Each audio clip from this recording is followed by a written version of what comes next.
آج Lahore high court میں توشہ خانہ کی تفصیلات، کیونکہ یہ یاد رکھیے کہ یہ انہی کا انسینٹیو ہے کہ یہ چیزیں آج آگے آئی ہیں. حکومت نے والنٹیرلی یہ بالکل بھی ڈسکلوز نہیں کیا ہے.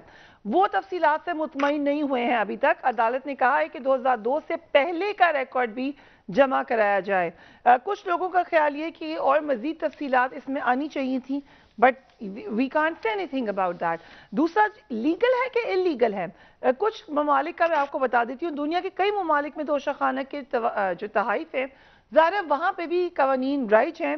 امریکہ، برطانیہ اور بھارت میں کیا کیا ہے میں آپ کو کچھ بتاتی ہوں. برطانوی وزیر اعظم وزراء کو ملنے والے تحائف، برطانیہ میں وزیر اعظم اور وزراء جو ملتے ہیں تحائف، ان میں سے 140 پاؤنڈز تک اس کی اگر مالیت ہو، اس سے کم ہو تو وہ بغیر رقم ادا کیے رکھنے کی ان کو اجازت ہے. اگر تحفہ 140 پاؤنڈ سے زیادہ قیمت کا ہوا تو مارکیٹ ویلیو کے مطابق 140 پاؤنڈ تک تو وہ اسٹیٹ کا دے سکتی ہے. اس سے جتنی بھی اضافی قیمت ہے وہ ان کو دینی پڑے گی اور پھر وہ خرید سکتے ہیں. اگین ان کے قانون کے مطابق اگر خریدے گئے تحفے پر ٹیکس عائد ہوتا ہے تو خریدار ٹیکس دینے کا پابند ہوگا. اسی طریقے سے آپ کو ہم امریکی اور بھارت کا بھی بتائیں گے. کم ٹو یو صابر شاکر صاحب، یہ میرے لیے بھی سوال ہے کہ یہ توشہ خانہ کا جو پورا ایک نیریٹو بنا تھا، اور اچھی بات ہے، سوال ہونا چاہیے، یہ کیا ان لوگوں نے سوچا تھا کہ کبھی بھی ان کے اپنے جو اکاؤنٹس ہیں وہ ریویل نہیں ہوں گے؟ اچھا، پہلی بات تو یہ ہے کہ کیا یہ کوئی غلط بات ہے؟ قانون ہمارا یہ کہتا ہے، پہلے تو ہے توشہ خانہ ہے کیا. جب ہمارے وفود جو ہیں وہ جاتے ہیں کسی بھی ملک میں اور اسٹیٹ گیسٹ کے طور پہ، تو جس ملک میں بھی جائیں گے میزبان ملک ایک روایت ہے وہ تحائف دیتا ہے، اور وہ اس پورے ڈیلیگیشن کو جو اسٹیٹ گیسٹ کے طور پہ وہ جائیں گے ان سب کے لیے تحائف ہوتے ہیں. اس میں بعض اوقات جو کرو ہوتا ہے، ایئر کرو، وہ بھی ہوتا ہے، باقی اسٹاف ہوتا ہے، پروٹوکول والے ہوتے ہیں، ایون اگر جرنلسٹ بھی اس میں شامل ہیں اسٹیٹ گیسٹ کے طور پہ تو اس میں ان کے بھی گفٹس ہوتے ہیں. یہ تو، اور اس کے بعد پاکستان میں اگر کوئی آتا ہے تو پاکستان سے بھی گفٹ دیے جاتے ہیں اور وہ بھی ان ملکوں میں جاتے ہیں. ہر ملک کا اپنا اپنا قانون ہے، اور یہ پریکٹس 47 سے چلی آ رہی ہے کہ جو بھی توشہ خانہ میں آئے گا اس کی ایک ویلیو ہے اور اس کا قاعدہ اور ضابطہ ہے، اس کے اکارڈنگلی وہ جائے گا. اب کوئی ایشو نہیں تھا، لیکن مسئلہ کہاں سے خراب ہوا، اور سیاستدانوں کا تو پتہ نہیں یہ رسوا ہوئے یا نہیں ہوئے، لیکن پاکستان کا البتہ ضرور تماشا بنا ہے. اور ہم پورے دنیا میں اس وقت یہ سیاستدانوں کی اور حکمرانوں کی آپس کی لڑائی ہے توشہ خانہ کا معاملے کو لے کے، پوری دنیا میں پاکستان رسوا ہو رہا ہے کہ یہ دیکھیں سربراہان مملکت ہیں، حکمران ہیں، اور آپس میں کس بات پہ لڑ رہے ہیں.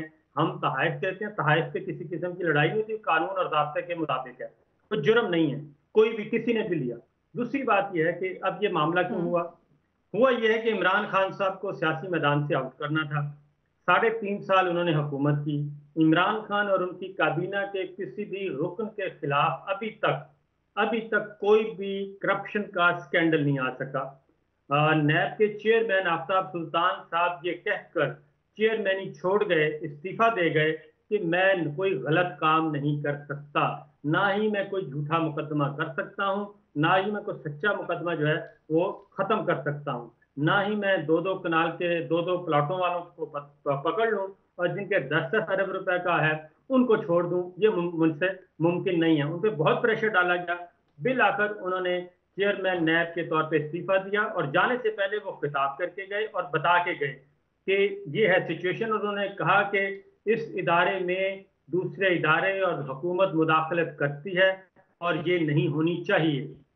تو جب عمران خان صاحب کے خلاف کچھ نہیں ملا تو اس کے بعد پھر اب کیسز 80 مقدمات ہو چکے ہیں. کرپشن کا کوئی کیس نہیں ہے، وہ قتل ہے، اقدام قتل ہے، دہشت گردی ہے، توہین مذہب ہے، توہین فلاں ہے، توہین الیکشن کمیشن ہے، توہین وزیر اعظم ہے، پتہ نہیں کس قسم کے مقدمات درج ہو چکے ہیں.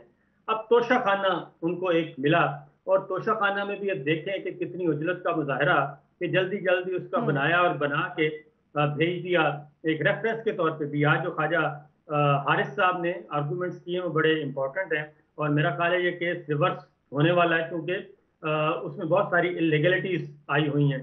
ان کا خیال ابھی بھی یہی ہے کہ کوئی ایسا کیس مل جائے کہ جس طریقے سے بس جلدی عمران خان صاحب کو گرفتار کریں اور ان کا فرد جرم عائد کریں، ٹرائل کریں، ان کو سزا سنائیں اور ان کو ڈسکوالیفائی کر دیں۔ یہ اس ٹارگٹ کو اچیو کرنے کے لیے انہوں نے یہ توشہ خانہ کا معاملہ کھڑا کیا، اور اس دوران لاہور ہائی کورٹ میں رٹ ہو گئی۔ ابو ذر سلمان نے اور ارشد شریف مرحوم شہید ہیں، انہوں نے بھی اس پہ پروگرام کیے، اور پورا کیس یہ تھا کہ 1947 سے لے کے آج تک جس نے بھی آفیشل وزٹ کیا ہے، آفیشل وزٹ، اور جس کو بھی، وہ خواہ پولیٹیکل ہے خواہ نان پولیٹیکل ہے، ان سب کی تفصیلات فراہم کی جائیں۔ تو وہ 2002 سے آج تک 23 تک تو دے دیا، لیکن 2002 سے پہلے 1947 سے لے کے آج تک کیا ہوا وہ ابھی تک نہیں دیا گیا۔ تو اس لیے یہ بیسیکلی اس میں ایک جرم تھا نہیں، عمران خان صاحب کو پھنسانا تھا اور وہ گھڑی چوری کا ایک نعرہ دینا تھا، پولیٹیکل نیریٹو کے لیے یہ سارا کچھ کیا گیا، جس میں پاکستان کی رسوائی ہوئی ہے۔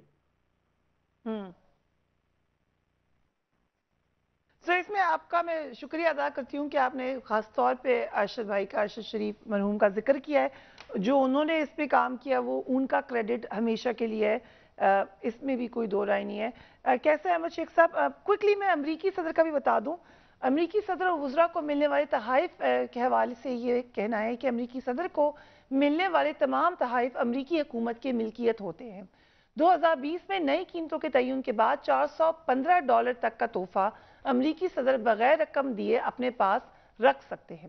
اگر صدر یا ان کے خاندان کا کوئی فرد اس مقررہ قیمت سے زائد کا کوئی تحفہ رکھنا چاہیں تو انہیں اس تحفے کی مارکیٹ ویلیو کے مطابق قیمت ادا کرنی پڑے گی۔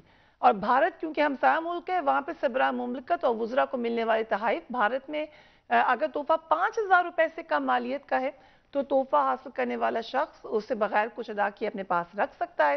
اگر تحفہ $5000 سے زائد مالیت کا ہے تو $5000 سے جتنی زائد رقم ہوگی وہ ادا کر کے تحفہ لیا جا سکتا ہے۔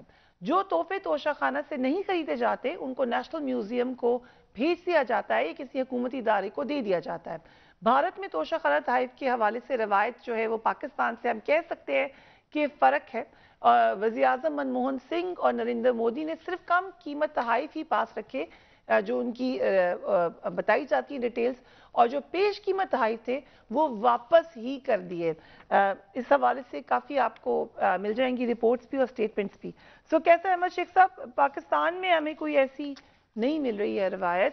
یہ لگ یہ رہا ہے کہ آپ لوگوں کا جو پورا بیانیہ تھا گھڑی کا، گھڑی چور کا، توشہ خان کا، یہ تمام ورڈز آپ نے استعمال کیے، کنکاکٹ کیے، اس پہ بار بار پریس کانفرنسز ہوئی۔ سو یس ہم کہہ سکتے ہیں چلے مریم نواز صاحبہ ان کا پبلک آفس ہولڈر نہیں تھی لیکن ایک پائن ایپل ہی نکال سکے ادھر، لیکن باقی تو سارے کے سارے آپ دیکھ لیں گھڑیوں کے انبار لگے ہوئے ہیں۔ سو یہ کیا بیانیہ ہم سمجھے ختم ہو گیا نون لیگ کا، یا آج بھی چور صرف خان صاحب ہیں، گھڑی کے باقی سب کو تحفے میں ملی تھی؟ بسم اللہ الرحمن الرحیم۔ دیکھیے سب سے پہلے تو یہ کریڈٹ جاتا ہے ہماری حکومت کو۔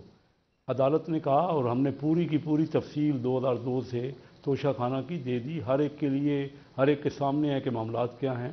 یہی بات عمران خان صاحب نے کہی تھی کہ نہیں جی ہم باہر کے مالک جو ہیں ان کے لیے ہم اس کو ڈسکلوز نہیں کر سکتے کیونکہ ہمارے ان سے تعلقات ہیں۔ اب بتائیے، ایک طرف تو ریاست مدینہ کی بات کی جاتی ہے، اور ریاست مدینہ میں تو حضرت عمر رضی اللہ تعالیٰ کی وہ چادر والا قصہ تو آپ سب نے سنا ہوا ہے کہ چادر کے بارے میں سوال کیا گیا۔ آپ نے خود ہی کہا کہ امیر ملکوں میں قانون ہے کہ امریکہ میں جو آپ نے بتایا وہ 1 لاکھ روپیہ تقریباً پاکستانی بنتا ہے، اور جو آپ نے انگلینڈ میں بتایا وہ کوئی 40,000 روپے پاکستانی بنتا ہے کہ اس سے اوپر جو تحفہ ہوگا اس کی پیمنٹ کرنی پڑے گی۔ ہمارے ہاں قانون یہ جو ریاست مدینہ والا تھے، قانون تو انہوں نے بنانا تھا نا، یہ کہتے ہیں ہم نے لا فل لیا، قانون کے مطابق لیا، 8 کروڑ کی چیز 2 کروڑ میں لے لی یا کسی اور نے بھی لے لی۔ میری بات تو مکمل آپ نے، آپ مجھے صرف یہ بتائیں میری بات تو کیوں چھوڑ دوں؟ میری بات اگر نہیں سننا تو میں نہیں، اگر میری بات ہی آپ نے نہیں سننی تو پھر تو اب ان کو تو اتنی تفصیل سے، یا تو پھر ون سائیڈڈ آپ کر رہی ہیں نا، اتنی تفصیل سے ان کو موقع ملا، کوئی انٹرپٹ نہیں کیا۔ میں بات میں نے شروع کی تو آپ نے یہ کہنا کہ تو ریاست مدینہ کو کیوں چھوڑ دوں؟ میں تو ریاست مدینہ انہوں نے کہتے رہے، ریاست مدینہ ہی تو ہمارا اسلامی ملک ہے، اس میں ہم